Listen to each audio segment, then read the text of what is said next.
You give your life to the grind, day in, day out. You clock in before the rest, leave long after everyone else. You say yes when others mutter no. You follow the rules to the letter. You give your weekends, your evenings, your very health to a job that was never meant to love you back.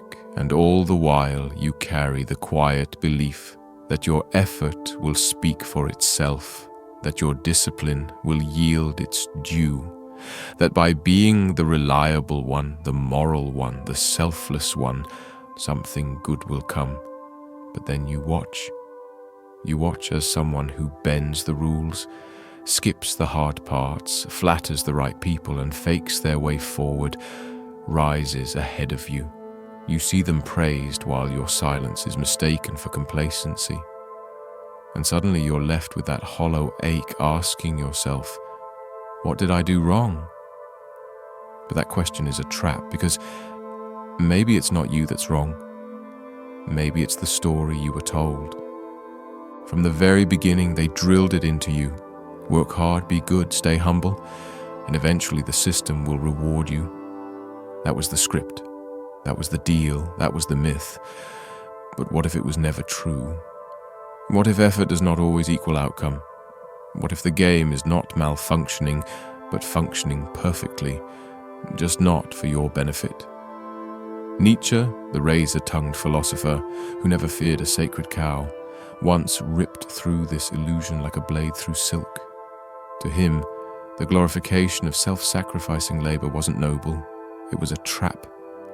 A spiritual prison disguised as virtue.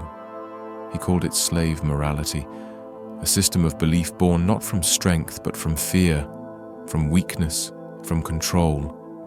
A morality that teaches obedience is goodness, that humility is strength, that suffering without reward is somehow holy.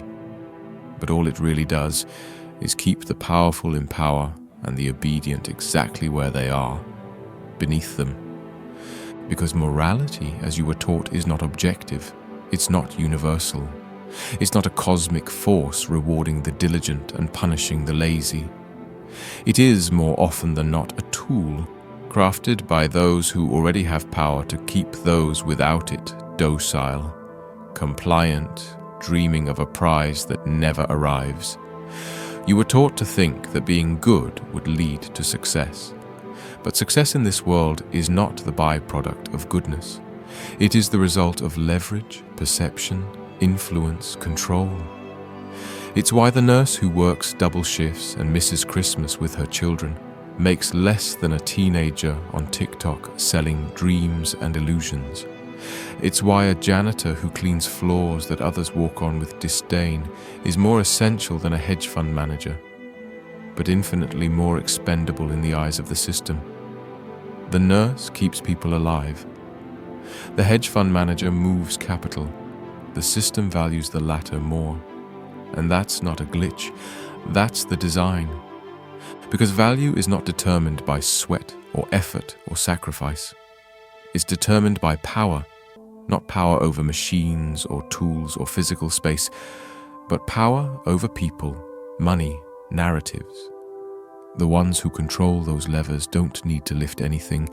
They need only to own, to influence, to make decisions that scale. The construction worker can build one building at a time. The executive can approve the construction of 100 with a single signature. And in a system that rewards scale, they win, no matter who puts in the hours, no matter who bleeds. And yet, you are told to keep your head down, to be proud of your effort, to see yourself as the moral backbone of society. And in many ways, you are. The world does not function without you. Cities don't run, families don't survive, systems don't operate. But your reward, a pat on the back, maybe a framed certificate, sometimes a thank you for your service, rarely the wealth, rarely the control, rarely the power. Because while you were being told to endure, to persist, to prove yourself, someone else was learning how to position, how to manipulate, how to extract value. not to contribute, to capitalize. The morality you cling to, the one that tells you your virtue is your worth, was never built to serve you. It was built to pacify you. Nietzsche didn't argue against effort. He didn't tell people to be lazy or heartless. He told them to be awake, to see morality for what it often is, a manufactured belief system that rewards submission, not self-ownership, that praises the quiet servant while empowering the loud strategist, that honors your pain without ever doing anything about it. He asked us to see the world not as we wish it were, but as it is, to stop believing in a reward that may never come. Because the myth of hard work was never about justice. It was about obedience. It was about keeping the engine running, and you inside it. It's why the hardest working people so often live paycheck to paycheck. Why the most essential workers have the least bargaining power. Because the system doesn't need to reward them. It only needs them to believe they will be rewarded. That hope is the leash. That belief is the shackle. That illusion is the prison. Let's pause and think about it. If hard work was all it took, wouldn't the world look different? Wouldn't the early risers and night shift warriors own the penthouses? Wouldn't the janitors and caregivers and farmers be the ones issuing paychecks instead of receiving them? But they're not.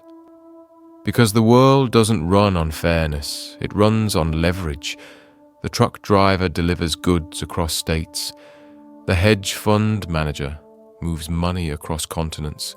One is visible and vital. The other is abstract and scalable. Guess which one gets the 7-figure bonus? And so you start to see that the game was never broken. It was designed this way. To look fair, to feel fair, but only to those who benefit from it. To those who don't, it feels like betrayal. And that betrayal is where awakening begins, when you realize that the rewards of this world go not to the moral, but to the powerful, not to the selfless, but to the strategic, not to the one who gives, but to the one who owns. Still, many continue to believe. Why? Because the lie is beautiful, because it gives meaning to pain, because it tells the exhausted worker that their suffering isn't in vain, that one day, if they just keep being good, their time will come. But that time doesn't come. Not for most. And when it doesn't, the system doesn't take the blame. You do. You didn't try hard enough. You weren't grateful enough. You didn't want it badly enough. And so you keep grinding, believing the failure is yours, not realizing the deck was stacked from the start. This is how the system keeps functioning, by turning belief into a weapon, by making you question your own worth every time you're overlooked, by teaching you that virtue is the prize and questioning the system is the sin. But virtue without power is martyrdom, and martyrdom without change is just a slow surrender. Nietzsche's concept of slave morality was not an insult to workers. It was a warning. He saw how society created a moral code that praised selflessness, meekness, humility, because those traits made people easier to manage. If you believe suffering is noble, you won't resist it. If you believe obedience is virtue, you won't rebel. If you believe your boss is your benefactor, you won't ask who's really profiting from your labor. So ask yourself this: who profits from your exhaustion? Who gains when you keep saying yes? Who is elevated by your humility, your silence, your endless sacrifice? And more importantly, when do you stop waiting to be noticed and start noticing what you've been waiting for? The answer isn't to become cruel. It's to become conscious. The answer isn't to abandon morality, it's to reclaim it on your terms. It's to realize that sacrifice without strategy is not noble, it's wasteful. That virtue without vision is not righteous, it's disempowered. The goal isn't to be a better cog in the machine, It's to see the machine, understand it, and when needed, walk away from it. Because the truth is, the game can be studied, it can be played, it can even be changed, but only by those who see it for what it is, not by those waiting for it to become fair. This is the beginning, the peeling away of the illusion, the first step out of the moral cage and into the world as it truly is, not ruled by justice, but by positioning, not shaped by virtue, but by power, not interested in your effort, unless that effort is profitable for someone else. And the question becomes, are you ready to stop hoping for fairness and start moving with purpose? To stop mistaking submission for goodness? To stop living for the applause of a system that will never love you back? Because once you do, everything changes.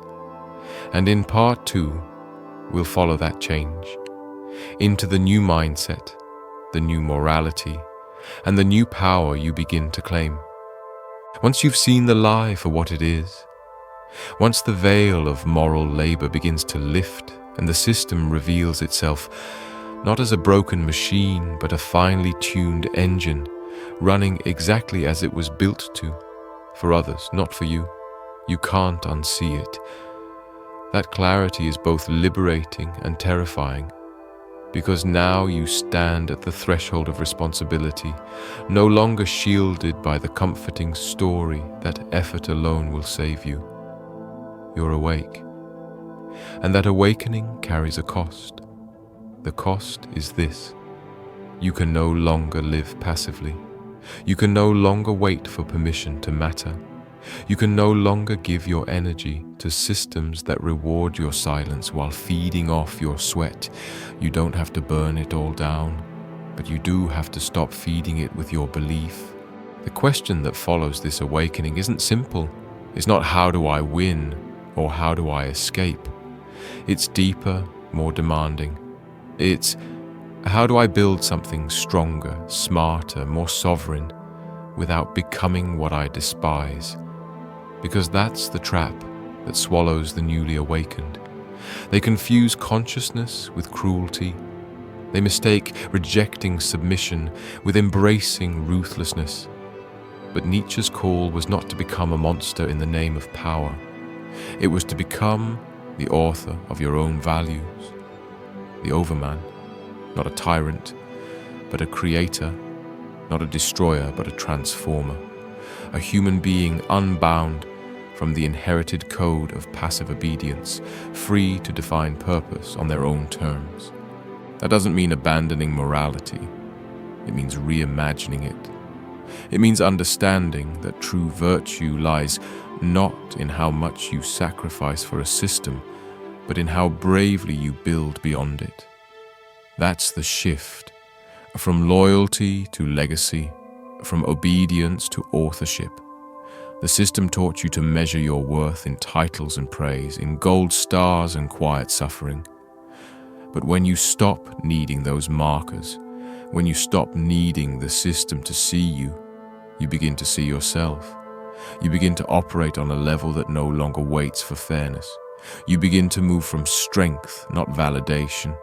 That shift doesn't require wealth or fame or a platform. It begins internally, invisibly.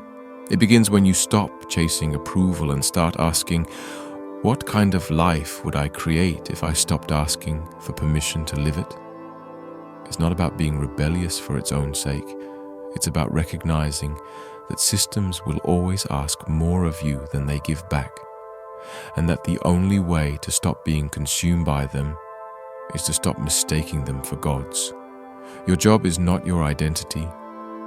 Your title is not your worth. Your paycheck is not your purpose.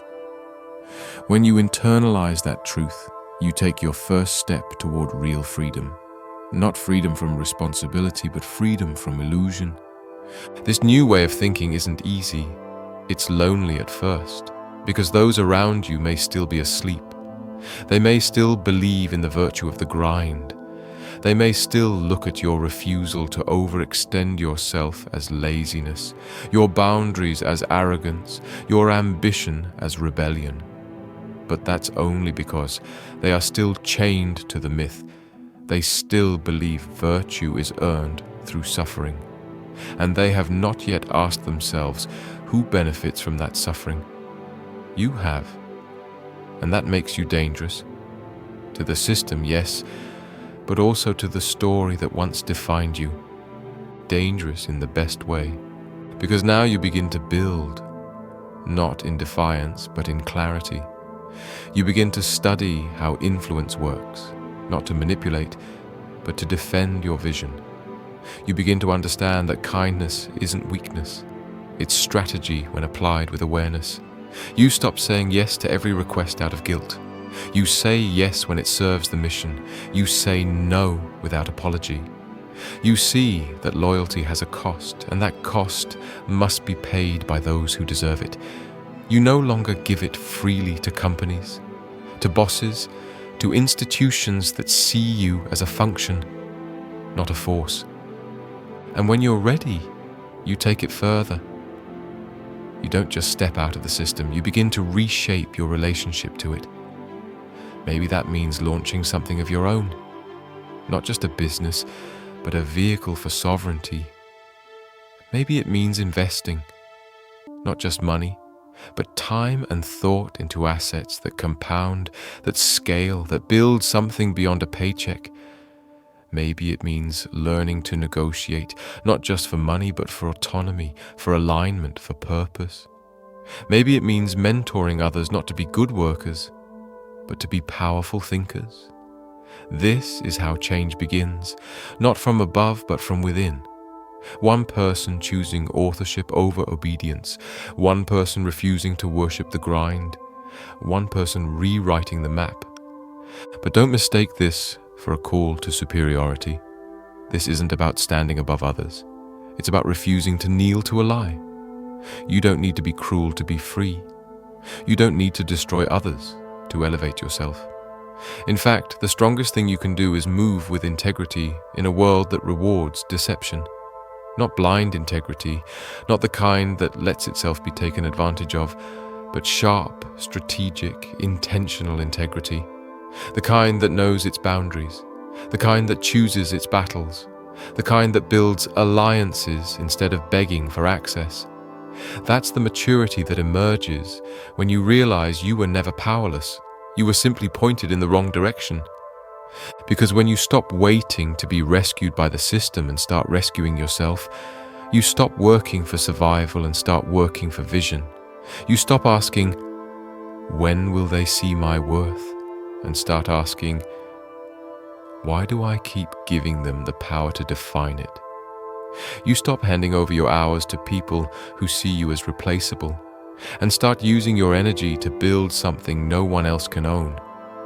Your perspective, your creativity, your strategy, your voice, that is your leverage, that is your capital, and no one can take it unless you give it away. Nietzsche's Übermensch wasn't a caricature of selfishness. He was the image of a human being no longer enslaved by the morality of others. He didn't destroy values. He created new ones. He didn't reject life. He affirmed it fully, without apology. And that's your challenge, not to throw away your goodness, but to stop letting it be used against you, to stop suffering in silence hoping someone will call you a saint, to stop giving until you are empty and calling it virtue. Because you were not born to be exhausted. You were born to be alive, fully, freely, powerfully alive. This is not a story of abandoning who you are. It's a story of becoming who you were before the world convinced you that obedience was your highest calling. And the irony is, once you begin to move with power, with authorship, with strategy, people start noticing. The same system that once overlooked you begins to take interest.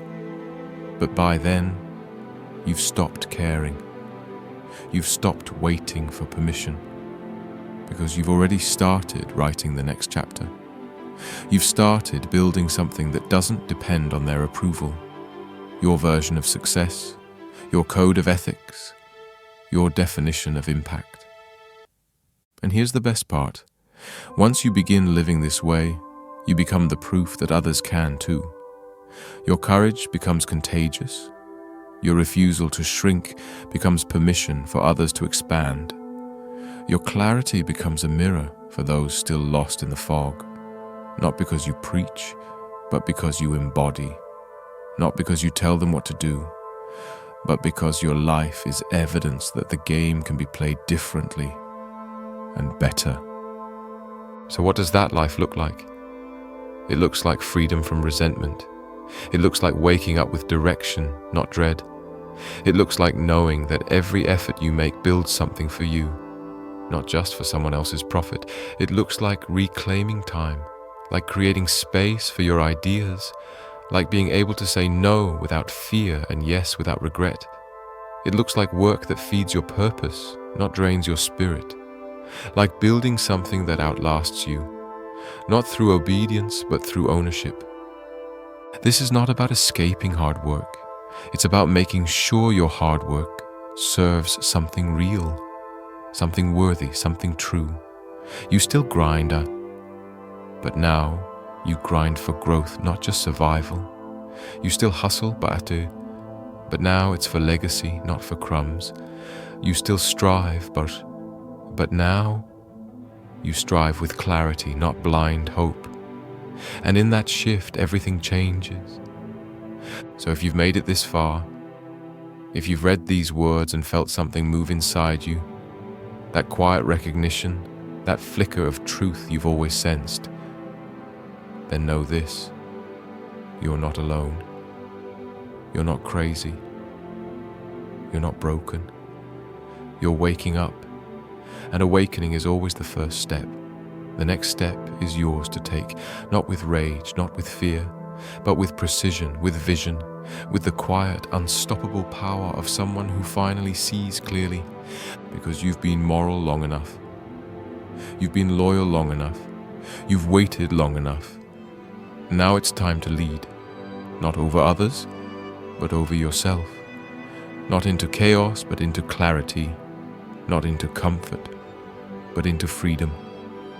And that freedom begins not with asking for more, but by refusing to accept less, not just from the system, but from yourself.